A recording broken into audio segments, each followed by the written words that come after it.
So dito ko siya natagpuan guys sa left front side, sa driver side. Ito sa may chassis.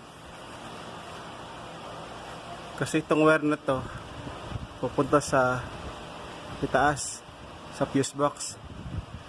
So ito sa between nung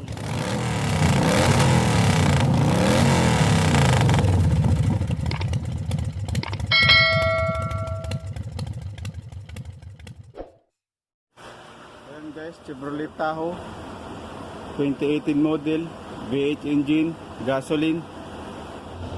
Ito ay 5.3 liters. So may check engine. So ang complaint ng user is engine cut off. So nung na-check ko sa computer ay engine control module P129D, tapos description niya fuel pump driver control module ignition on start. Yan, on start module ignition, on start switch circuit low voltage. Tapos itong isa fuel pump control module enable circuit performance. So itong nasa baba, bali yung status niya ay pass na, pass and failed. So nasa baba, ito dito pass, pero itong nasa naunang DTC niya ay pass and failed, pero sa status niya current. So pag i-clear ko ito, so maki-clear siya. So add all para pumasok dito, clear. So complete siya. Yung isa na bura, yung isa na ewan, yung status current, yung on start switch circuit low voltage. So ito yung hanapin ko guys, anong pinagdahilan nito. Baka putol yung wire or baka nagkiskis sa chassis, sa bakal. So update ko kayo guys pag nakita ko yung problema. Question niya guys sa driver side, dito left front, ito dyan location ng wire. So natagpuan guys dito sa may chassis.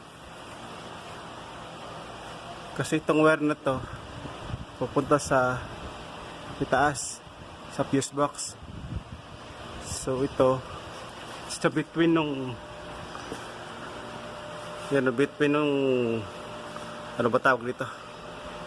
So dito pagitan nito, so dito ko lang natapos yung problema nito. So ayun siya guys, you know. So yung wire nakita niya. So itong wire putol. Yan o. Malamang ito yung dahilan nung sa fuel pump control module. Ito. So ayan o, putol yung wire, color violet ang naputol. So re-repairing ko na lang siya dyan. Dudugtong ko siya guys. Ito guys, yun siya. Ito na putol. So ito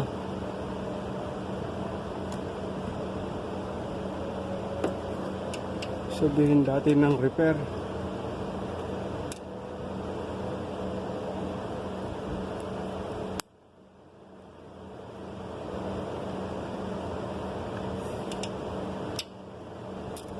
Dati ng repair.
okay na guys, nadugtong ko na ito. So titipan na lang natin para may balik sa ayos. Scratch siya rito.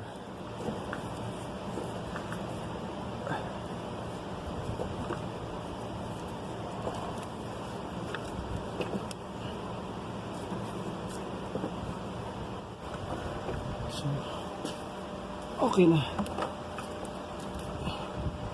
So check na lang natin sa taas kung maklear na yung DTC. So ito na guys. Pagkatapos ko madugtong yung wire, ma-repair yung wire. So may 4 na DTC lumabas. So fuel itong nauna ay P129D, fuel pressure sensor performance. Tapos ito yung kaninang present na DTC, yung current, yung status niya, current siya. So ngayon pass and failed na, bali pass na siya. Dito sa storage sa baba, ito sa may arrow nung mouse, yan o, puro pass na siya. Pero kanina kasi ang dito sa taas na to, pass siya pero failed, pass and failed. Pero ngayon pass na siya. So ayan o, meron nung isa pa ulit na, bali 4 na lumabas na DTC.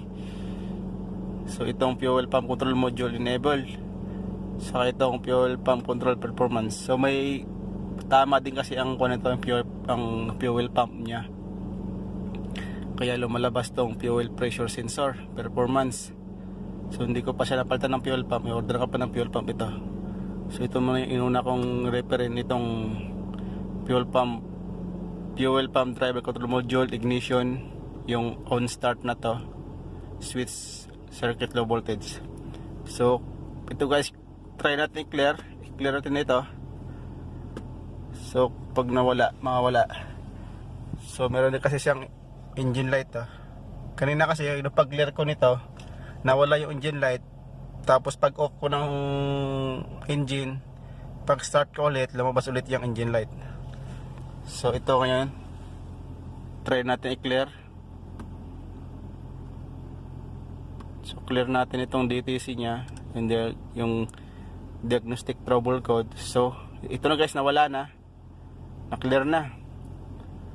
So back natin, check ulit natin kung talagang na-clear na siya. So wala na, totaling wala na. Saka itong check engine nya, yung engine light, nawala na rin. So try natin i-off yung engine, switch off natin yung makina.